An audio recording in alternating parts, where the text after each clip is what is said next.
Hello, Fremies! Nagluto ko ngayon ng Bicol Express. Ayan.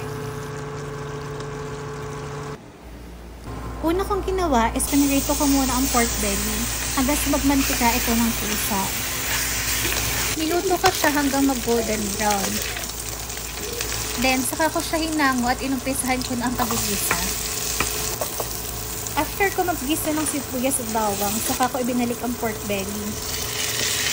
Then, saka ko nilagay ang shrimp paste or alamang. Nilagyan ko na rin ko ng paminta. Naglagay muna ako ng onting tubig para sa pagpapalambot ng karne.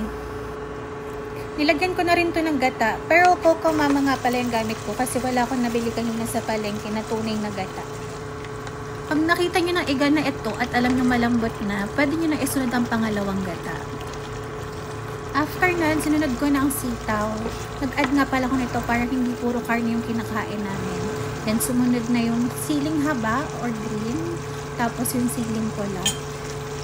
Then after nun, pwede nyo nang timplahan ng naaayon sa panlasa nyo. That's it! Kain na na!